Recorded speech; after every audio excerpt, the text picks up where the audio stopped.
l'hebdo politique. Bonjour et bienvenue pour vivre la suite de ces municipales à Rouen, les élections municipales avec l'ensemble des candidats. Et aujourd'hui, nous avons la joie de recevoir Marc Pouillou. L'hebdo politique sur Sensation Normandie. Marc Pouillou, bonjour. Bonjour. Merci d'être avec nous. 26 minutes ensemble, en deux parties, avec des thématiques qu'on propose à chacun des candidats. Et vous pouvez nous en proposer d'autres, bien évidemment, par rapport au programme que vous avez concocté. 3 questions dans la deuxième partie qu'on a souhaité poser à chacun des candidats, qui sont des questions un petit peu décalées par rapport à ce qu'on attend de ces élections municipales. Et puis une question politique, pas bien méchante, mais une question politique quand même, qu'on vous posera à la toute fin de ce magazine. Tout d'abord, un court portrait, vous pouvez réagir, vous engouffrer, nous dire ce que vous en pensez, dire déjà que vous êtes tête de liste du nouveau parti anticapitaliste, en lice donc pour ces élections municipales à Rouen. Vous avez un petit peu plus de 50 ans, vous êtes professeur de musique au collège Jean Charcot à Oissel. Vous n'êtes pas quelqu'un qui souhaitait particulièrement être mis en avant, vous préférez plutôt le travail d'équipe. Et du travail, vous ne manquez pas depuis plusieurs mois en arpentant les chaussées en guise de réprobation ou dénonciation d'un ensemble de choses qui vous déplaisent fortement. Et depuis quelques semaines, vous arpentez également les rues, mais cette fois-ci pour la voix de NPA, mais qu'elle résonne le plus fort possible dans le cadre de cette campagne municipale rouennaise. Je ne suis pas sûr que l'adage « aide-toi et le ciel t'aidera » vous convienne véritablement. En revanche, fais-le toi-même. Un peu plus peut-être dans la mesure où vous êtes partisan de l'autogestion. Vous avez déjà été colistier sur une liste de la Ligue communiste révolutionnaire, c'était à Elbeuf. C'est certainement là que vous avez rencontré ou vous êtes rapproché de Catherine Saillard, qui était elle aussi tête de liste ex-Ligue communiste révolutionnaire, qui vous accompagne régulièrement dans vos interventions. J'allais presque dire, même si l'expression n'est pas très jolie, vous chassez en meute, c'est-à-dire que vous êtes plusieurs à intervenir et vous souhaitez le faire de cette manière-là, parce que ce que vous portez, c'est l'équipe plus que l'individu. Oui, c'est notre façon de fonctionner. C'est aussi un projet qu'on a collectivement pour l'ensemble, par exemple, de la commune. Quand on prend les choses en commun et collectivement, on peut faire des très hautes études, arriver à un très haut niveau et être vraiment tout à fait à côté de la plaque, comme nos dirigeants, par exemple. Donc nous, on préfère le collectif. Alors je le disais, vous avez été à pied d'œuvre pendant ces dernières semaines, voire ces derniers mois, par rapport à un certain nombre de contestations, on ne va pas le cacher, par rapport aux décisions du gouvernement. Vous enchaînez avec les municipales. Vous vous posez quand ? On aimerait bien que ça reparte très rapidement, les luttes sociales. C'est pas fini et en fait on est en plein dedans encore. Donc là il y a une espèce de pause, on va dire, qui est liée à la fois un petit peu à la fatigue, à l'entêtement du gouvernement, à la répression qui est très très rude, qui a fait que plusieurs milliers de personnes ne peuvent plus manifester depuis 1 an et demi qu'il y a la répression, d'abord contre les Gilets jaunes, puis contre le mouvement social, contre la réforme des retraites. Il y a à peu près 7000 personnes qui n'ont plus le droit de manifester, donc c'est vraiment une répression sans précédent. Juridiquement, elles ne peuvent plus manifester juridiquement ? Juridiquement, c'est-à-dire que c'est fini pour eux, ils ne peuvent plus. Donc c'est vraiment quelque chose qui est très très profond, dont on parle assez peu. Évidemment, il y a tous les problèmes très graves de répression physique, en plus de ça, en plus de l'arsenal législatif, les gens qui ont perdu leurs yeux, leurs mains. Et donc là, on est vraiment dans une espèce à la fois de petite pause, et puis aussi, on voit bien que les organisations syndicales au niveau national cherchent un petit peu leur place là-dedans. Nous, on est vraiment pour que les gens prennent en main la lutte eux-mêmes, parce qu'à un moment donné ou à un autre, les grandes organisations syndicales, elles flanchent. On l'a vu plein de fois. Elles flanchent parce qu'elles sont dans le jeu des négociations avec le gouvernement. Aller, par exemple, à un rendez-vous qui cherche à mettre en place financièrement une réforme que l'on rejette, ça ne nous semble pas tout à fait compatible avec ce que nous on fait et ce qu'on vit dans la rue, quoi. Est-ce que ce n'est pas faire peser trop de poids sur les épaules du citoyen ? C'est-à-dire qu'on l'a vu pendant les événements liés aux Gilets jaunes, on avait des personnes de tous horizons, solidaires, qui portaient peut-être pas tous les mêmes questions en avant, mais bien présentes. Ça dure un certain temps, là on est au municipal, et puis vous voulez aussi emmener les gens sous cette forme-là, c'est-à-dire qu'ils soient acteurs et citoyens de leur avenir. Est-ce que c'est pas leur mettre trop de pression ? Est-ce que vous sentez que ça peut vraiment le faire ? Est-ce que c'est propice en ce moment pour que le citoyen puisse relever le défi ? Je pense que c'est toujours propice, puisque de toute façon, c'est une question de confiance en nous. C'est-à-dire que les gens, ils sont un peu écrasés dans leur boulot individuellement, dans leur vie, pour pour plein de registres. Bon, moi, je suis enseignant, donc je suis pas trop écrasé dans mon travail. Les conditions de travail sont à peu près correctes, mais elles se dégradent énormément dans l'éducation nationale. C'est un vaste sujet aussi qui concerne à la fois les profs, mais aussi les élèves et les parents. Donc, moi, c'est pareil, je le ressens. Et collectivement, on voit bien quand on était sur les manifs, sur les blocages, tous les gens qui sont là, quelle que soit leur situation, on exprime un ras-le-bol profond, un dégoût des dirigeants, de Macron et de son monde. Mmh. C'est ça, hein, Macron et son monde. C'est-à-dire que c'est pas simplement Macron, évidemment, s'il dégage, on sera bien content. Mais c'est vraiment son monde, c'est-à-dire ce monde de concurrence entre les gens, ce monde où il faut se vendre tout le temps. Voilà, c'est dégueulasse, quoi. Donc là, il y a vraiment quelque chose qui est profond, qui s'arrêtera pas là, ni aujourd'hui, ni demain, ni dans un mois ou deux, de toute façon. Alors comment on fait ? Est-ce qu'il faut faire la part des choses quand on se lance dans la campagne municipale ? Parce que là, c'est plus directement le chef de l'État que vous visez, c'est des revendications par rapport à la reconnaissance des citoyens, et donc c'est même pas le maire sortant, puisqu'il ne se représente pas, c'est l'ensemble des candidats. Mais j'allais presque dire, vous les laissez presque un peu de côté, vous vous concentrez sur ce qu'il faudrait faire. Oui, c'est-à-dire qu'après, on voit bien, enfin en tout cas nous, on n'est pas dupes du jeu un peu politicard et que font les 3/4 des candidats. Ils veulent leur place, ils veulent leur... Bon voilà, les slogans parlent d'eux-mêmes.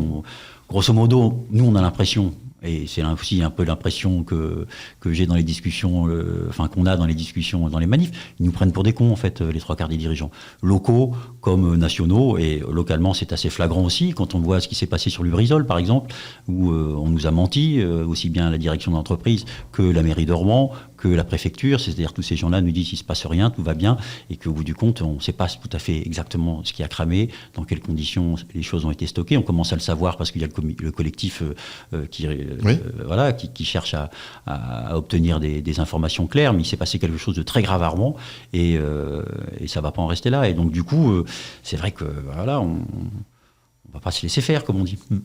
Nos vies, pas leur profit, Rouen en lutte, c'est le slogan. Enfin, c'est l'intitulé de votre liste. Oui, c'est assez parlant quand même. Nos vies, pas leur profit, c'est-à-dire qu'on délimite bien deux camps. Il y a eux et nous. Il y a le camp de ceux qui font des profits, il y a le camp de ceux qui sont les premiers de cordée, comme il dit Macron, et puis il y a le camp des autres, qui est le plus important, qui est le plus riche en contacts humains de toutes parts, c'est-à-dire qu'on n'est pas dans le baratin quand on fait les manifs, qu'on voit les gens, il n'y a pas de baratin, il n'y a pas tout ce qu'on voit de nos dirigeants. Donc oui, ils font énormément de profits, les grands patrons, ce système-là... Quand on a fait la campagne, on s'est dit comment on va articuler les choses, et tous les sujets qu'on voudrait traiter, que ce soit au niveau local ou au niveau national, que ce soit le problème de pollution, de climat, que ce soit le problème plus localement du Lubrizol, que ce soit le problème de l'accueil des migrants, qui est quand même pas un problème anodin, que ce soit les délégations de services publics, la façon dont on vend au privé des choses qui normalement sont des droits fondamentaux, tout ça, le problème de l'emploi, évidemment, la dignité des gens, le problème des gens sans abri, et tout ça, on est confronté aux règles du capitalisme. C'est-à-dire tant que le dogme, c'est la concurrence entre les gens, et que au bout du compte, c'est les patrons qui font leur profit sur notre dos, eh bien on a un souci. Macron, par exemple, avant sa campagne présidentielle, il a levé, comme on dit, plusieurs millions d'euros, comme ça, en claquant des doigts en quelques mois. Qui c'est qui lui a donné ça ? C'est les grands patrons. Donc maintenant, il fait la politique qui sert les grands patrons. À un moment donné, s'ils dégagent, ils essaieront d'en mettre un autre à la place, comme ils font à chaque fois. Bon. On va revenir sur un ensemble d'éléments que vous avez donnés à travers les items que je vous propose de balayer. Environnement, écologie, c'est le thème phare de l'ensemble des thèmes des campagnes municipales. C'est-à-dire que ce soit à Rouen, si on reste ici, mais un peu partout en France. En un, c'est l'environnement et l'écologie. Ça vous surprend, ça vous surprend pas ? Et qu'est-ce que vous proposez ? Non, c'est pas surprenant, parce que je crois que maintenant tout le monde a bien compris que c'était une impasse écologique. C'est-à-dire que voilà, tout le monde voit bien que la vie devient de plus en plus difficile pour des raisons écologiques, et puis tout le monde est bien concerné par les problèmes voilà, on est sur la même planète, et puis on voit bien les dégâts que ça fait dans les endroits plus lointains. Ce problème écologique, c'est un problème d'organisation de la production industrielle avant tout, c'est-à-dire qu'est-ce qu'on produit, pourquoi on le produit, est-ce que c'est une utilité, et comment c'est contrôlé par la population et les salariés. Forcément, à Rouen, avec Lubrizol, ça résonne d'une façon un petit peu différente. Lubrizol, qu'est-ce qu'ils produisent exactement? On ne sait pas trop. On sait qu'il y a le mercaptan, qui a une utilité parce qu'il permet de détecter les fuites de gaz, donc ça, c'est pas mal. Mais il y a sans doute des choses là-dedans, dans toute l'agglomération. Il y a à peu près une vingtaine d'usines Céveso qui sont très donc dangereuses, potentiellement. Et ben, il faut voir, est-ce que comment le danger est maîtrisé? Il faut qu'il y ait une transparence, il faut que les salariés, c'est-à-dire ceux qui sont vraiment à la production, c'est pas le On va redéfinir une grille de dangerosité avec des éléments concrets. Avec des éléments concrets, puis surtout la maîtrise des salariés, c'est-à-dire que c'est quand même eux qui sont là-dedans, non serait-ce que par rapport à leurs propres conditions de travail, et puis aussi par rapport à la production, quelle utilité est là, qu'est-ce qu'on rejette dans l'atmosphère, que ce soit contrôlé à la fois par les salariés et les riverains. Les gens de la commune. Donc ça, c'est vraiment quelque chose qui est important pour nous. Donc l'écologie, c'est directement aussi, politiquement, comment on s'organise pour maîtriser ce qui est produit. Voilà. Santé, transport. Là aussi, vous dites, on a des transports publics, transports en commun, autant que ça soit gratuit pour tout le monde. Et puis, il ne faut pas oublier le vélo. Oui, voilà, parce que bon, je crois que c'est un thème qui est repris dans pas mal sur pas mal de listes. C'est peut-être une tant bonne mieux, chose. Hein, c'est ce que je veux dire. Tant mieux. Si on peut avoir les transports gratuits, c'est quelque chose qui n'est pas du tout inaccessible. Ça se fait dans quelques autres villes. Voilà, ça permet à n'importe qui, quels que soient ses moyens de se déplacer, soit pour aller se balader, soit pour chercher du boulot, soit pour aller voir un copain, une copine à l'hôpital. Enfin bon, voilà, la vie dans les grandes villes, on s'est amassé dans les grandes villes pour des raisons économiques, pour avoir du boulot en général ou des choses comme ça. Il faut permettre que les gens vivent dignement. Donc il faut les transports gratuits. C'est tout à fait faisable. Là, je regardais le budget de la métropole dans l'ensemble, c'est 800, j'ai amené les chiffres là, c'est 811 millions d'euros. Et le coût à peu près de la gratuité, c'est-à-dire que si on mettait tout gratuit, ça serait un peu plus de 20 millions d'euros. Donc on voit bien que la proportion entre les deux, c'est vraiment une volonté politique. On peut faire les transports gratuits, voilà. Donc il faut le faire. L'ensemble des listes que je vais citer de gauche sont contre le contournement Est, évidemment, vous l'êtes aussi. Et là, je dis l'ensemble des listes de gauche parce qu'au début, c'était pas vendu. C'était pas toutes les listes qui étaient contre le contournement Est. Oui, on est contre pour plusieurs raisons. Première raison, c'est que en fait, ça déplace la pollution ailleurs. C'est-à-dire que on nous vend le contournement Est comme étant, on enlève la pollution de Rouen. Très bien, on va la mettre ailleurs. C'est sympa pour les voisins, quoi. Hein, donc ça détruit pas mal d'écosystèmes sur le bétonnage. Ça fait beaucoup de pognon pour les bétonneurs, hein, qui sont avides de ça, quel que soit le pays, comme en Syrie par exemple ou ailleurs, la Lafarge et compagnie. Et donc oui, on est contre ce fait-là. Et puis surtout, on est pour le transport ferroviaire, c'est-à-dire que si on veut vraiment limiter le transport de camions, que ce soit à Rouen ou dans la campagne aux alentours de Rouen, il faut développer le transport ferroviaire. Le fret ferroviaire qui a été massacré ces derniers temps pour des raisons économiques. Marc Fouilloux est notre invité au cœur de ces municipales que vous vivez avec nous, bien sûr, sur Sensation. L'hebdo politique. Toujours en compagnie de Marc Fouilloux, on va aborder d'autres items, mais les fameuses 3 questions qu'on a posées à chacun des candidats, et chacun nous répond en principe avec des réponses différentes. On demande quelle est la musique, la chanson inspirante. Quelle est la musique ou la chanson pour vous qui vous inspire ? Alors là, je réponds en un vous collectif, hein, c'est pas moi personnellement, ça n'a pas de sens. Mais par contre, oui, nous, voilà, ce qu'on a chanté et rechanté dans les manifs, c'est On lâche rien de HK et les Saltimbanques. Bon, super chanson qui correspond bien à l'état d'esprit en ce moment. Vous en poussez une petite là pour voir ce que ça donne ? On lâche rien, on lâche rien. Voilà. D'accord. Walou. Donc ça, effectivement, rapporté avec ce que porte votre collectif et ce que porte également NPA. On vous a demandé également s'il y avait un personnage pour vous référent. On a discuté un peu et on s'est dit que Robin des Bois, c'était pas mal. Robin des Bois, c'était pas mal parce que déjà, il vole aux riches pour redistribuer aux plus pauvres. C'est plutôt sympathique. Hein. On est un peu dans la logique inverse depuis pas mal d'années. Hein. L'exemple qui me vient, c'est par exemple la baisse des APL au début du septennat de Macron, où il a sucré quelques euros aux APL aux plus pauvres et il a abandonné l'impôt sur la fortune. Bon voilà, là on est vraiment dans la logique inverse. Donc ce personnage nous plaît pas mal. Et c'est aussi le nom d'un collectif, de travailleurs de l'EDF qui remet l'électricité aux personnes qui n'ont pas de pognon pour payer leurs factures. Et voilà, EDF coupe l'électricité, ce qui est vraiment terrible pour les gens qui sont dans la galère. Et ce collectif remet l'électricité, et ça c'est super. Donc Robin des Bois, c'est pas mal. Et puis, hobby, passion. Alors je sais bien que tous les candidats n'ont pas toujours le loisir de pratiquer encore leur hobby, leur passion. Est-ce que ça pourrait être lié éventuellement à votre profession ? Oui, bon, moi c'est la musique, oui, voilà, au niveau personnel, oui, la musique, ça me plaît beaucoup. Et les percussions en particulier ? Et les percussions latines en particulier, j'aime beaucoup ça. Percussions latines, c'est-à-dire les congas, pour la salsa, les choses comme ça. Très bien, merci pour ces précisions Marc Fouillou. On va enchaîner avec nos autres items. Et revenu aussi régulièrement lorsqu'on a sollicité les citoyens, époque Normand, le thème de la gouvernance, la démocratie participative. Et pourquoi on souhaite en parler ? C'est parce que dans beaucoup de programmes, les candidats vont à la rencontre des citoyens, porte à porte, sur les marchés, et disent eux-mêmes, il faut changer peut-être le mode de gouvernance une fois qu'on est directement concerné, qu'on puisse être aux affaires, entre guillemets. Vous, qu'est-ce que vous dites par rapport, effectivement, à cette représentation du citoyen dans les structures municipales, par exemple ? Elle est largement insuffisante. En fait, nous, on est pour faire en sorte que l'organisation politique soit complètement différente, que ce soit au niveau local ou au niveau national. Donc, effectivement, il faut que la démocratie soit réelle. Donc, des conseils de quartier, c'est bien, mais pas des conseils de quartier comme il en existe maintenant, où on boit un verre, on discute de la pelouse du quartier. Bon, voilà, c'est pas comme ça qu'on changera les choses, même si ça a un intérêt. Voilà. Non, il faut des réels conseils de quartier, comités de quartier qui ont un réel pouvoir, avec un réel budget, et puis et du temps libre pour s'occuper des affaires. Donc, quand je parlais de Lubrizol, ça peut être aussi en lien avec la production industrielle locale, c'est-à-dire vraiment quelque chose qui représente vraiment qui nous représente vraiment, quoi. Je disais tout à l'heure autogestion, et c'est pas utopique, il y a des exemples dans le monde où des villes sont gérées de cette manière-là.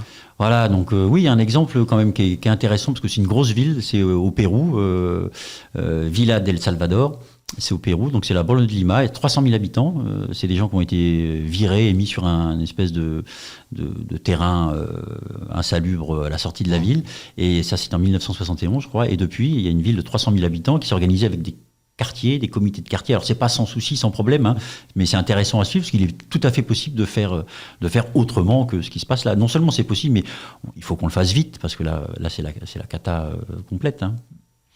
Et vous souhaitez aussi municipaliser les services publics. Moi je pensais qu'il y était déjà.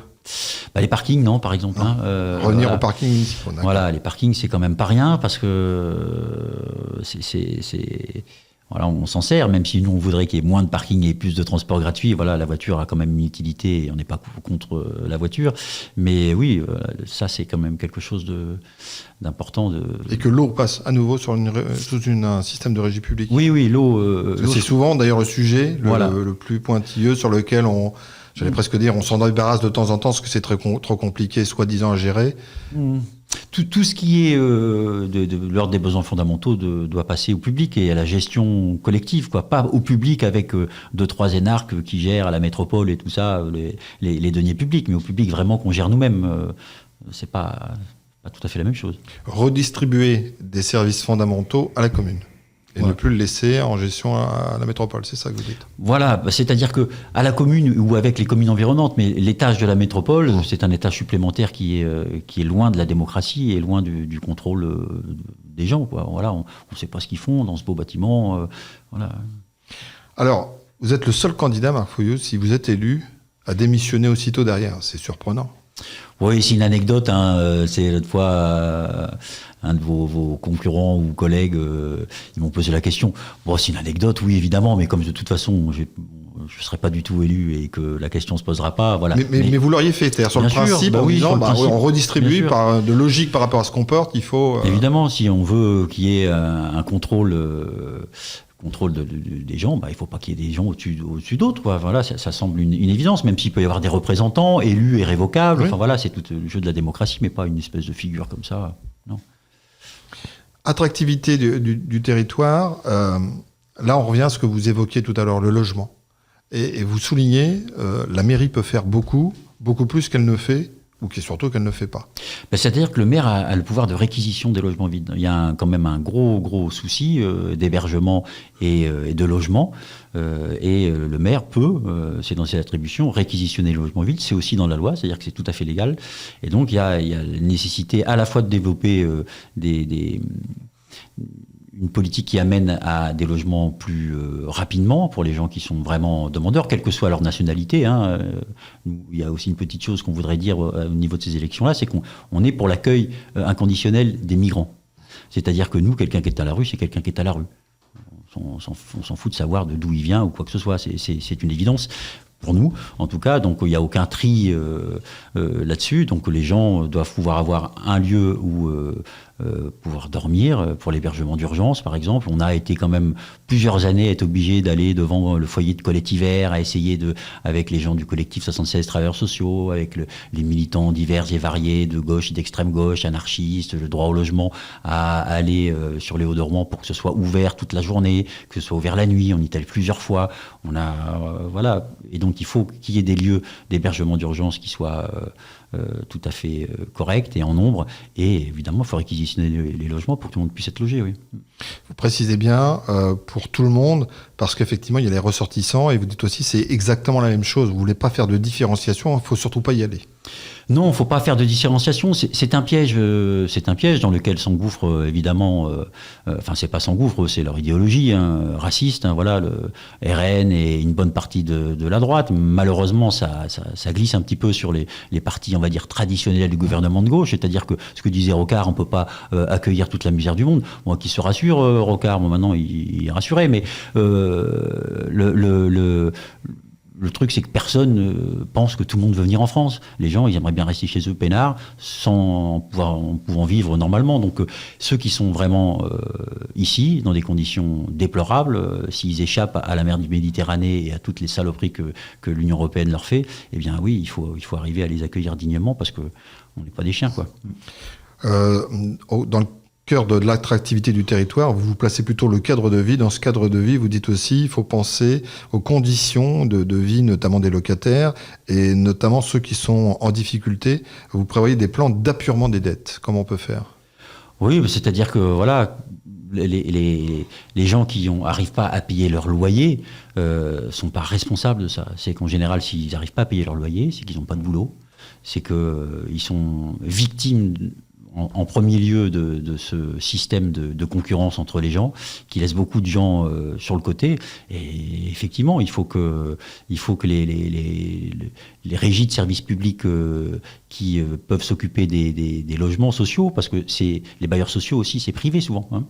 Et donc, il y a une nécessité pour eux d'avoir un certain nombre de gens qui sont dans leurs logements sociaux, qui ont suffisamment d'argent pour payer les loyers, et donc ils ont toute cette logique aussi de bénéfices. Et ça, non, il faut évidemment qu'il y ait des fonds qui permettent aux gens de rester. Il faut interdire les expulsions, c'est-à-dire que interdire les expulsions, comme on pourrait interdire les licenciements d'une certaine façon, c'est-à-dire faire en sorte qu'on ait cette assurance de pouvoir avoir un toit sur la tête, interdire les expulsions, et pas simplement pendant la trêve hivernale.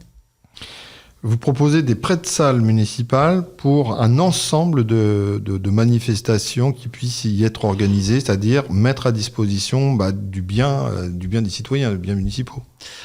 Oui, parce qu'on pense qu'évidemment, c'est pas en faisant les choses uniquement au niveau local à Rouen que ça changera les règles du système capitaliste. Donc il faut qu'une commune, s'il y a des élus d'extrême gauche, on va dire, puisse être au service et on soutient des luttes qui sont le seul moyen d'obtenir ce qu'on veut. C'est-à-dire qu'on n'a aucune illusion sur les élections, qu'elles soient municipales ou même nationales. C'est pas ça qui nous fera changer le rapport de force de la lutte des classes, parce que c'est bien de ça qu'il est question. Et donc, oui, on pense qu'il faut que la commune soit au service, en soutien des luttes, de toutes les luttes. Et là, j'en profite pour dire qu'en ce moment, on est vraiment dans cette période-là un petit peu de lutte qui va continuer. Mais il y a aussi, je voulais donner quelques rendez-vous. Par exemple, le 7 mars, à Rouen, il y aura une manif pour le droit des femmes. Normalement, la journée, c'est le 8 mars. Mais là, ça se fera le 7, ça sera 14h30, place du Vieux Marché. Donc, c'est vraiment important d'être nombreux là. Et puis dans le cadre du mouvement social, pour l'instant, il n'y a pas de grande date, en tout cas suffisamment proche des grandes centrales syndicales. Mais par contre, le mouvement des Gilets jaunes, lui, continue et prévoit une date importante, le 14 mars. Je pense qu'il faut s'emparer de toutes les dates possibles pour faire quelque chose pour gagner sur ce problème des retraites. Il nous reste 1 minute. La question politique, elle est simple.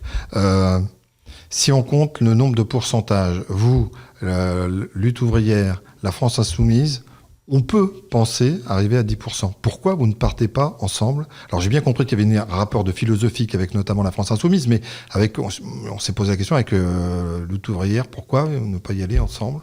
On pourra faire l'addition après, ça sera presque pareil. On n'a pas de visée électorale, donc ça veut dire que, grosso modo, on a essayé de voir si c'était possible de faire les choses. Donc il y a eu des discussions on a rencontré la France Insoumise, ça permet d'avoir un bloc plus important. Ça permet d'avoir un bloc plus important, mais c'est vrai que cette histoire un peu philosophique avec la France Insoumise, le drapeau blanc-rouge, nous on n'en veut pas. La Marseillaise, on la chantera pas. Et l'histoire du nationalisme, ça divise les peuples, et nous, on est contre ça. Donc on n'ira pas sur ce plan-là, et le respect des institutions de la France Insoumise, nous va pas. Nous, on veut les renverser, ces institutions-là. Donc on va pas les respecter comme ils le font, même si par ailleurs, on est ensemble sur les manifs et tout ça. Et Lutte ouvrière, c'est arrivé qu'on fasse des choses ensemble, ça arrivera peut-être, j'espère, qu'on fasse, on verra. Merci Marc Fréhou d'avoir participé à ce magazine des municipales à Rouen, 10 candidats en lice. Alors magazine que vous pouvez voir, revoir, vivre, revivre, écouter si vous le souhaitez. C'est simple, vous allez sur notre site radiosensation.fr et je vous dis évidemment à très bientôt. L'hebdo politique sur Sensation Normandie.